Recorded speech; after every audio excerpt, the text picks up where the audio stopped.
መዝሙር እንድዘምር ለእንትን ከመሄዳችን በፊት ዝና የገነነ የምትለዋን እስቲ እግዚአብሔር እናግን ነው። እስቲ ዝና የገነነ በዓለም ላይ መቼ ትመጣለህ ፊትን እንዳይ በጣም ጓግቻለሁ የኔ ጌታ ኢየሱስን እንዳይ ማራናታ ዝና የገነነ በዓለም ላይ መቼ ትመጣለህ ፊትን እንዳይ በጣም ጓግቻለሁ የኔ ጌታ ኢየሱስን እንዳይ ማራናታ። አንድ ጊዜ ዝና የገነነ በዓለም ላይ መቼ ትመጣለህ ፊትን እንዳይ በጣም ጓግቻለሁ የኔ ጌታ ኢየሱስን እንዳይ ማራናታ። እንጸልይ። እግዚአብሔር አምላካችን ሆይ አሁን ደግሞ በፊት ተገኝተናል። እግዚአብሔር አምላካችን ሆይ እንደመጣን እንዳንመለስ ከቃል የሆነውን እግዚአብሔር አምላክ ሆይ ከጎደለን ስፍራ እንድትሞላን በጌታ በኢየሱስ ክርስቶስ ስም እንለምንሃለን። ሥጋን አስቀምጦ አእምሮን የሚሰርቅ የጨለማ ኃይል የአጋንንት ጥልቅ ምስጢር በናዝሬቱ በኢየሱስ ክርስቶስ ስም እንደ ጭስ የበነነ ይሁን።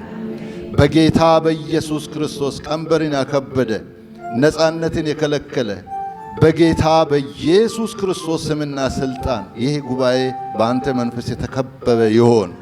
ስፍራውን ጊዜውን ሁሉ አንተ ተረከብ። እግዚአብሔር አምላካችን ሆይ እኔንም በደም ሸፍነኝ። ሁሉ ለአንተ ክብር ይሁን በጌታ በኢየሱስ ክርስቶስ ስም አሜን። አሁን ያለንበት ዘመንና ዓለም በብዙ አይነት የተወጠረች፣ በችግር የተወጠረች፣ በጦርነት የተወጠረች፣ በመከራ የተወጠረች፣ ደስታ የሌለባት ዓለም ነው ውስጥ ነው ያለነው። በዚህ ዓለም ውስጥ ደግሞ አንድ ነገር ያስፈልጋል። መሸሸጊያ ያስፈልጋል። መጠጊያ ያስፈልጋል። ሜዳ ላይ ከሆነ ግን ፀሐዩ ያገኘናል፣ መከራው ያገኘናል፣ ችግሩ ያገኘናል። መሻገር የምንችለው በአንድና በአንድ መንገድ ብቻ ነው። እግዚአብሔር ስሙ የተባረከ ይሁን። ስለዚህ ይሄ ዘመን አንድ መሸሸጊያ ያስፈልገናል። መሸሸጊያው ደግሞ እግዚአብሔር ጥሪ ያቀርባል። የእግዚአብሔር ጥሪ አለ። እግዚአብሔር ሲጠራ የእግዚአብሔርን ድምፅ መስማትና ምላሽ ያስፈልገናል። ጌታ ስሙ የተባረከ ይሁን።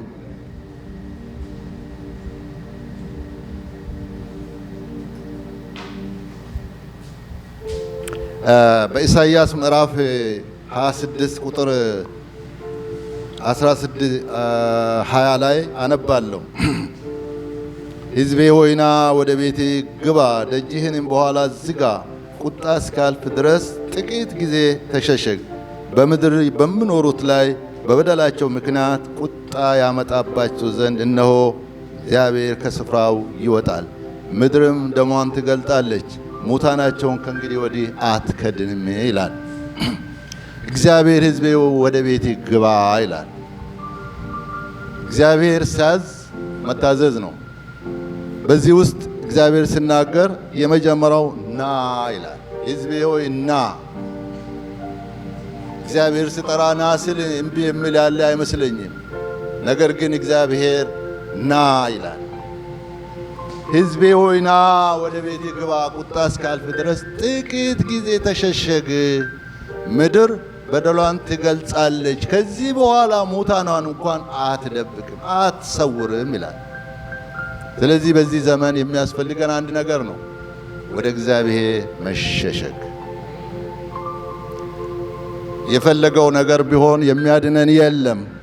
ሰዎች ከጦር ሜዳ ላይ ሲዋጉ ምሽግ ይቆፍራሉ። ምሽግ ይቆፍሩና በተቻለ መጠን ጥይት እንዳይመታቸው ምሽግ ውስጥ ገብቶ በምሽግ ይታመናሉ። ነገር ግን ያ ምሽግም አያድንም፣ ብዙ ሰው ይጎዳል።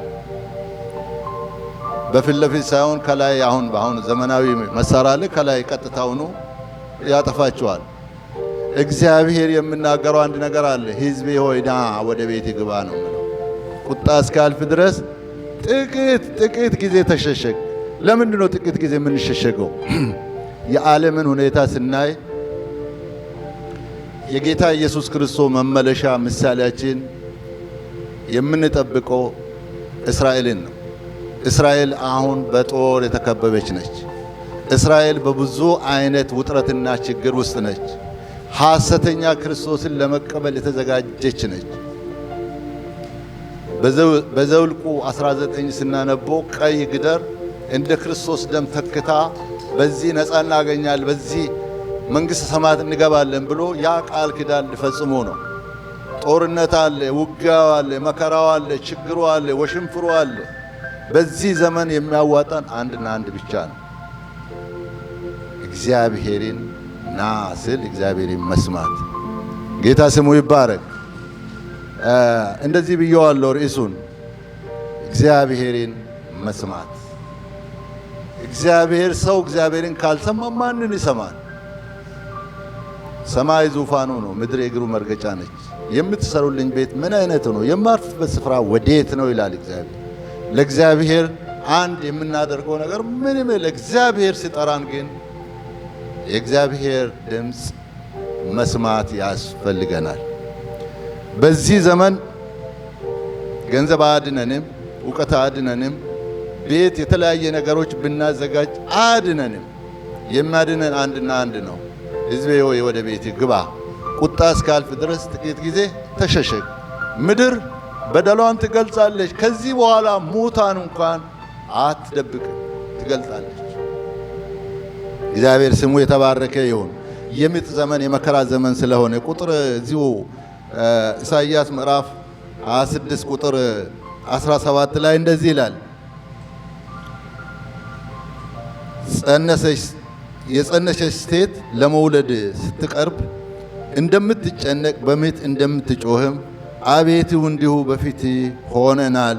እኛም ጸንሰናል፣ ምጥም ይዞናል፣ ንፋስንም እንደሚወልድ ሆነናል ይላል። መጨበጫ የሌለ ሆነናል። የጭንቅ ዘመን ነው።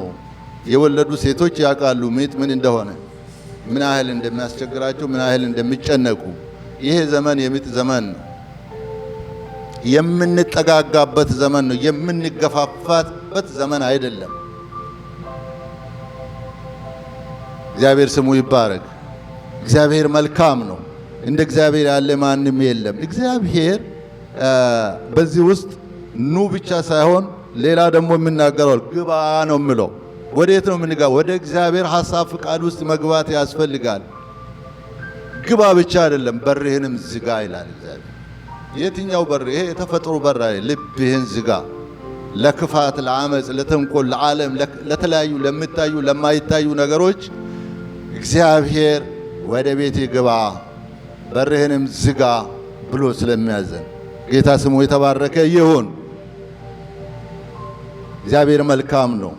በኢሳይያስ 6:9 ላይ እንደዚህ ይላል፣ ይህንንም ሕዝብ መስማት ትሰማለህ፣ አታስተውልም፣ ማየትንም ታያለህ። እንደገና አነባለሁ። ይህ ሕዝብ መስማት ትሰማላችሁ፣ አታስተውሉም፣ ማየትንም ታያላችሁ፣ አትመለከቱም በላቸው ይላል። እግዚአብሔር ሲናገር እንዴት ነው ማስተውለው? ሕዝብ እንዴት ነው ረሃቡ ከባድ ሲሆን፣ ጦርነቱ አንድ ሁለት ሰው ሳይሆን ከተማ የሚያጠፋ አገር የሚያጠፋ ክህደቱ እየጎላ ሲመጣ ለምን አታስተውሉም ብሎ እግዚአብሔር ይናገር። አታስተውሉም። እርስ በእርስ መገፋፋት፣ እርስ በእርሱ የተለያየ ነገር ችግር ውስጥ አሁን በዚህ ሰዓት ጊዜው አይደለም ነው ብሎ እግዚአብሔር። ይሄ ጊዜ የምን ጊዜ ነው?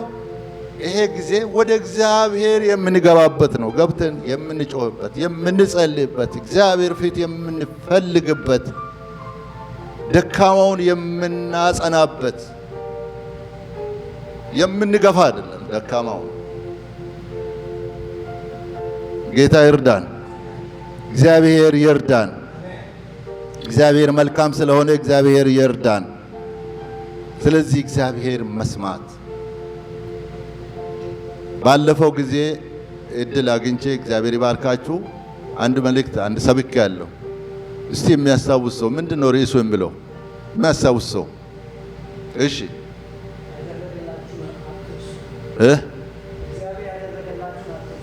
እግዚአብሔር ያደረገላችሁን አትርሱ። ከተፈጠርንበት እዚህ እስከደረስን ድረስ እግዚአብሔር ያደረገንን ከረሳን በእውነቱ ከባድ ነው።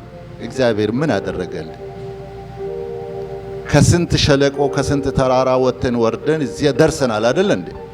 ያንን የእግዚአብሔር ውለታ መርሳት የለብንም። ካስተዋል እግዚአብሔርን ማስታወስ ምን አደረገልን እግዚአብሔር እንዳንረሳ ማሰብ ያስፈልጋል። አሁን ደግሞ እግዚአብሔር ምን ወደ ቤት ግባ ቁጣ እስካልፍ ድረስ ጥቂት ጊዜ ተሸሸግ ምድር በደሏን ትገልጻለችና። ለምንድነው ማትሰማ ሕዝቤ ሆይ ነው የሚለው እግዚአብሔር መታዘዝ ያስፈልጋል። እግዚአብሔር ስሙ የተባረከ ይሁን። ሕዝቅኤል ምዕራፍ 3:24 ላይ እንደዚህ ይላል። ጌታ ስሙ የተባረከ ይሁን። ሕዝቅያስም እንዲህ ይላል፣ ልጆች የወለዳቸውንም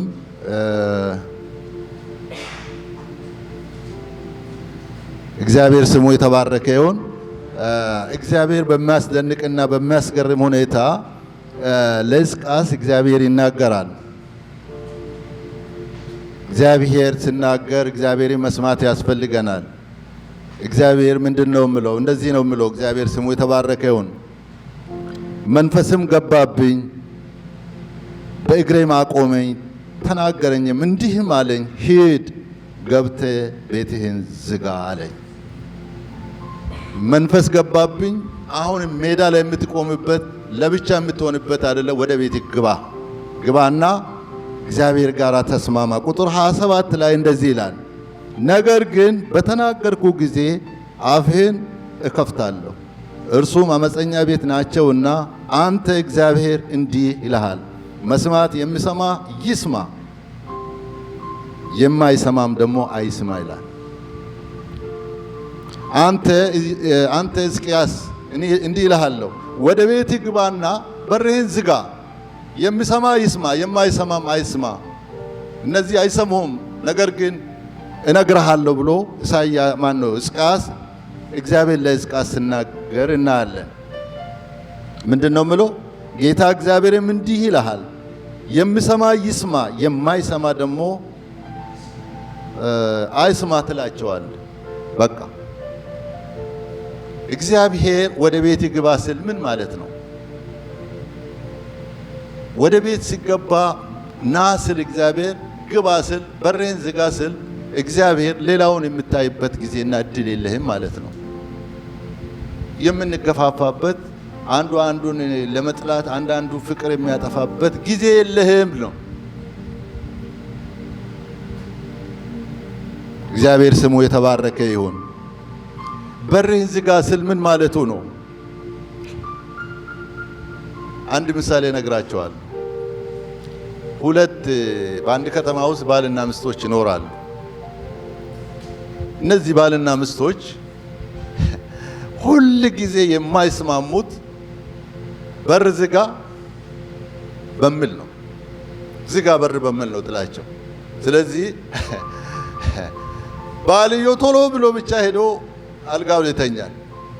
ዝጋ ብዬ አልነበረ? አልዘጋም፣ አንተ ካልዘጋ ብላ እሷም ወደዛው ትሄዳለች። ስለዚህ በሩ ምን ይሆናል?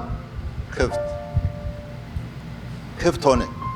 ኋላ ይሄ እንግዲህ የዚህ ሀገር ከተማ የዚህ ከተማ አይደለም የምነግራችሁ፣ የገጠሩን ነው የምነግራችሁ። እና ገጠር ደግሞ ቤት አልጋ የሚሰራ ቆጥ ላይ ነው። ቆጥ ነው፣ መሬትም አይደለ፣ መዳብም አይደለ፣ ቆጥ ላይ ነው። እና ይሄ ቆጥ ላይ መውጣቱ ራሱ ሌላ ችግር ነው። ከወጡ በኋላ በር መጥቶ መዝጋት ፉክክር ነው። አልዘጋም አትዘጋም በመባል እነዚህ ሁለት ባልና ሚስቶች ሊስማሙ አልቻሉም። እና በጣም የተራቡ በጣም ምን ላድርግ የቱን በር ልስበር የሚሉ ሁለት ሽፍቶች ከተማውን ሲያስቡ በሩ ወለል ብሎ የተከፈተ በር በጭላንጭላው ነው። እነዚህማ ጥጋበኞች ናቸው አሉና ቀጥታውኑ ወደ ቤት ገቡ። ሲገቡ ባልየውን በል ተነስ፣ ጥፍር አርጎ አስረውት በደንብ አርጎ ገረፉት። ሚስትየውና ያሏት እኛ ተርበናል፣ በአስቸኳይ አሁን ምግብ ያስፈልግ፣ ምን ላድርግ?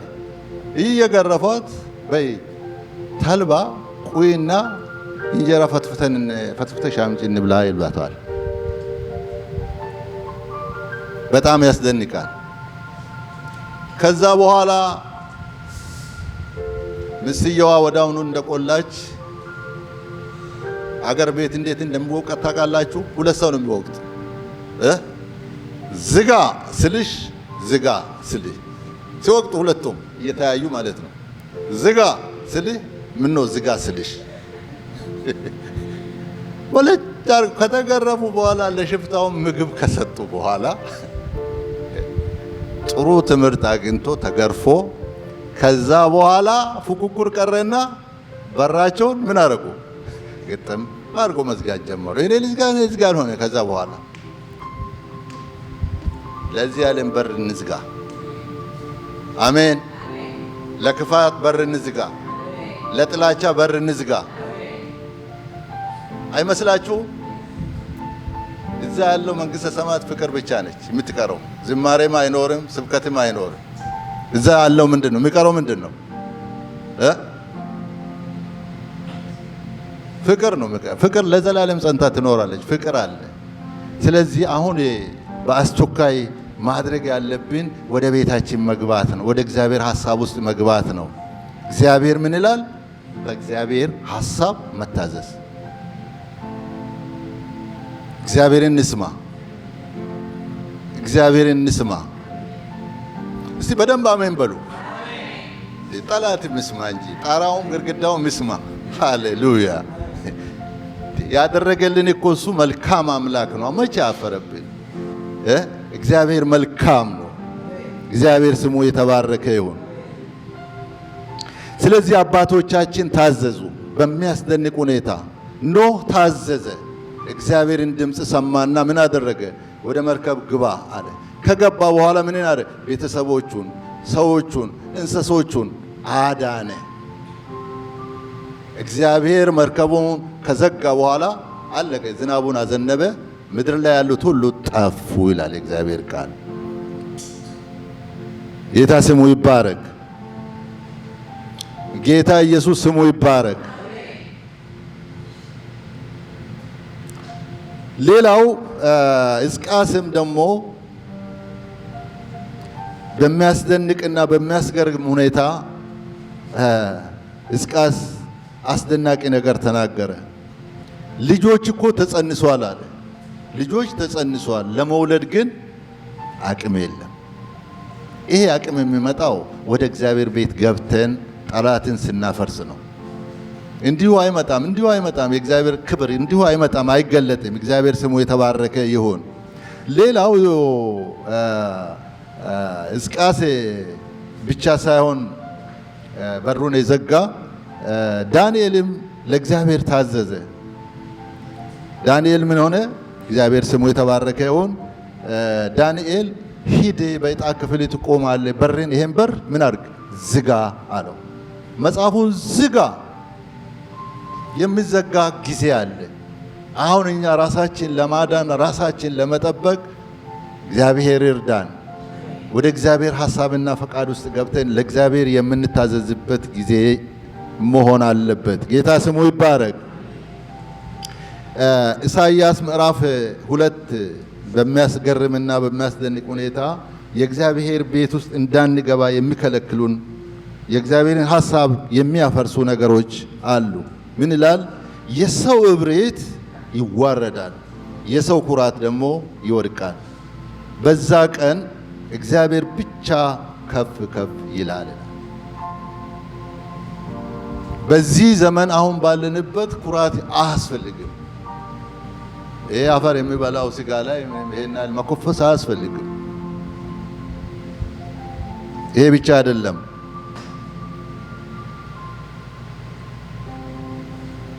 እብሪት ይለዋል። እብሪት ማለት እንግዲህ ያለኔ ምንም ማንም የለም የሚል ነው።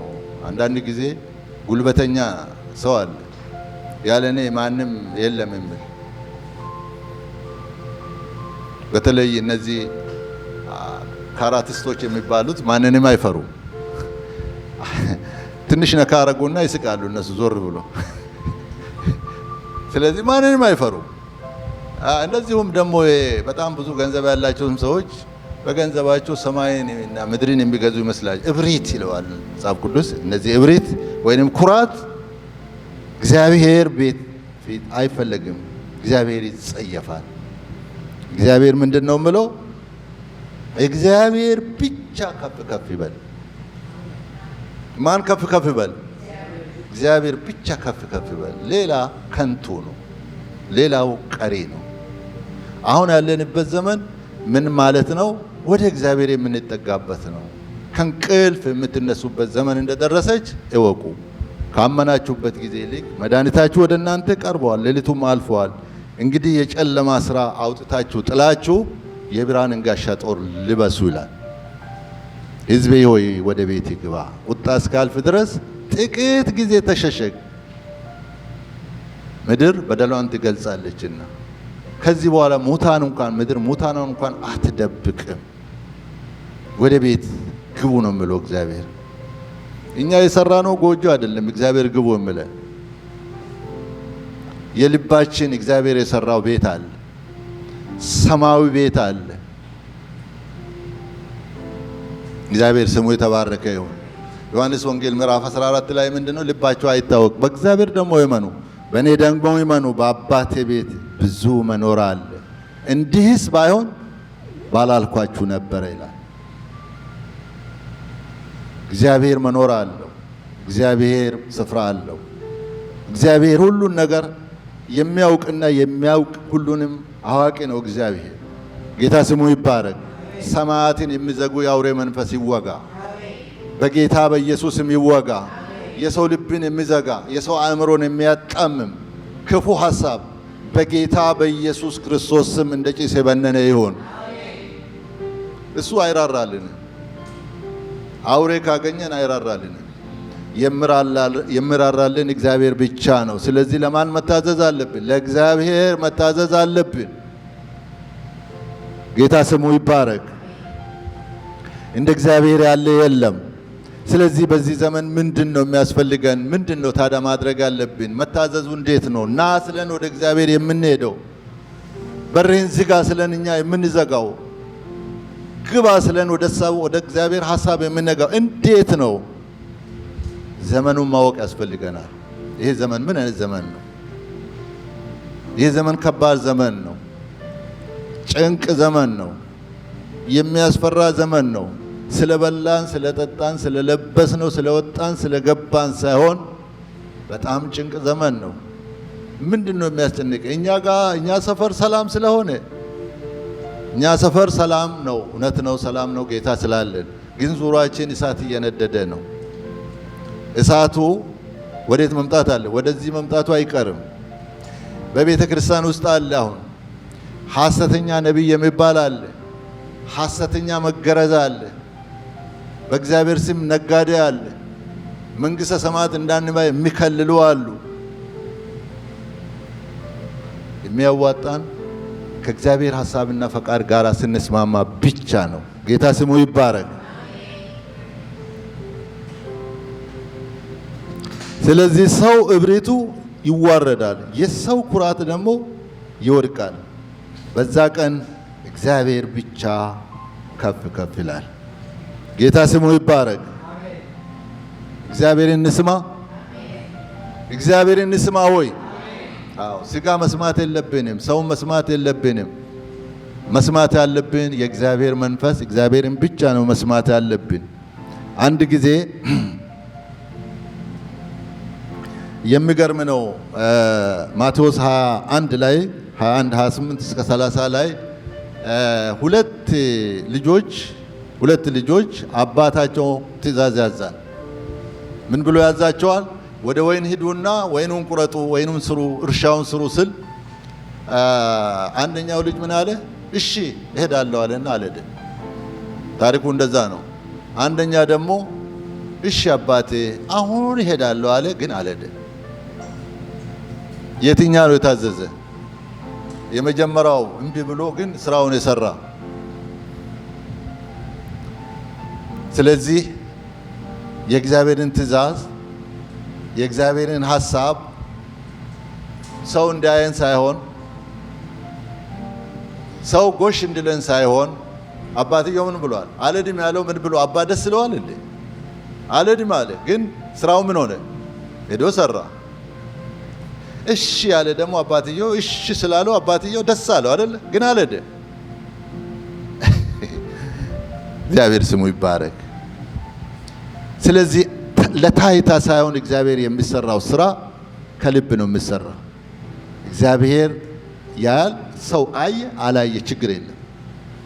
እግዚአብሔር ከሰራ ማን ነው ልጁ የሰራውን ስራ እግዚአብሔር አመሰገነው። እስከ ዛሬ ድረስ በመጽሐፍ ቅዱስ ተጠቅሶ ይኖራል። ታዛዥ ልጅ። ለሰው ግን ምንድነው? ለአባባል ግን አልሄድም ብሎ አመፀኛ ልጅ ተባለ። ግን በልቡ የታዘዘ በአእምሮ የታዘዘ ሰው አየ አላየም ብሎ የሚታዘዝ ልጅ ነበረ። እግዚአብሔርም አመሰገነው። ጌታ ስሙ ይባረክ። ዛሬ ለታይታ ነው ያለነው። ክርስትና ታይታ ነው። እስከ ሞት ድረስ የታመንኩን የሕይወት አክሊል እኔ እሰጥሃለሁ። መንፈስ ለአብያተ ክርስቲያናት የሚለው ጆሮ ያለው ይስማ። መንፈሱና ሙሽራይቱ ና ይላሉ። የተጠማ ይምጣ፣ የወደደው የሕይወት ውሃ እንዲሁ በነፃ ይውሰድ። ለታይታ አይደለም። ጌታ ይባርካችሁ። ስንት አይነት ውጣ ውረድ አልፋችሁ ፕሮግራማችሁን ሰርዛችሁ በእግዚአብሔር ስር መገኘት ወንበሩ ስር መገኘት አለብን ብላችሁ በመታዘዛችሁ እግዚአብሔር አይረሳም። ጌታ ስሙ ይባረክ። እርግጠኛ ነኝ ኦቨርታይም ብትሰሩ ብዙ ብር የምታገኙ የተለያየ ነገር ብታረጉ ብዙ ነገር የምትጠቀሙ ናችሁ። ያ ጥቅም ይቅር ብላችሁ ጌታ ይሻላል ብላችሁ በእግዚአብሔር ፊት በመገኘታችሁ ይበልጣል ይበልጣል። ጌታ ስሙ ይባረክ።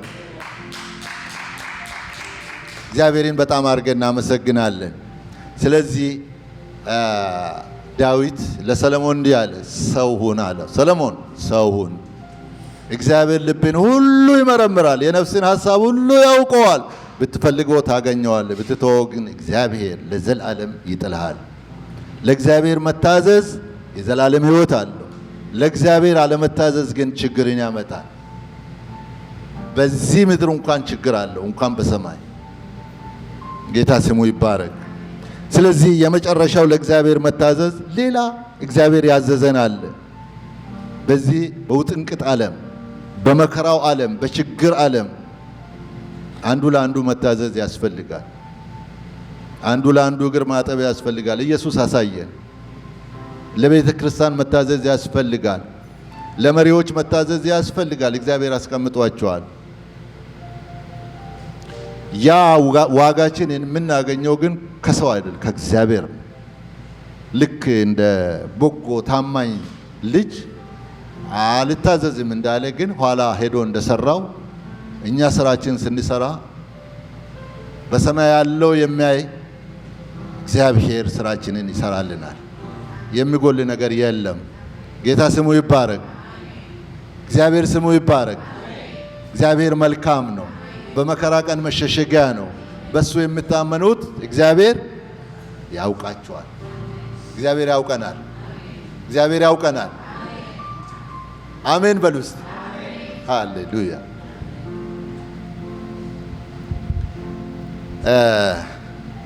ስለዚህ ወገኖቼ የሚያስፈልገን ነገር እግዚአብሔር ያደርግልናልና ዘመኑን ማወቅ ያስፈልገናል። ዘመኑ ምን አይነት ዘመን ነው? በማስተዋል መመላለስ ያስፈልገናል። ጊዜውን ማወቅ ያስፈልገናል። ጌታ ይርዳን። እግዚአብሔር ይርዳን። ያችን መዝሙር እንዘምርና እንጨርሳለን። ዝና የገነነ በዓለም ላይ መቼ ትመጣለህ ፊትን እንዳይ? በጣም ጓግቻለሁ የኔ ጌታ ኢየሱስን እንዳይ። ማራናታ ዝና የገነነ በዓለም ላይ መቼ ትመጣለህ ፊትን እንዳይ በጣም ጓጉቻለሁ የኔ ጌታ ኢየሱሴ እንዳይ ማራናታ በጣም ጓጉቻለሁ የኔ ጌታ ኢየሱሴ እንዳይ ማራናታ ዝና የገነነ በዓለም ላይ ክትህን ላይ በጣም ጓጉቻለሁ የኔ ጌታ ኢየሱሴ እንዳይ ማራናታ በጣም ጓጉቻለሁ የኔ ጌታ ኢየሱሴ እንዳይ ማራናታ። እልልታ ጭብጨባ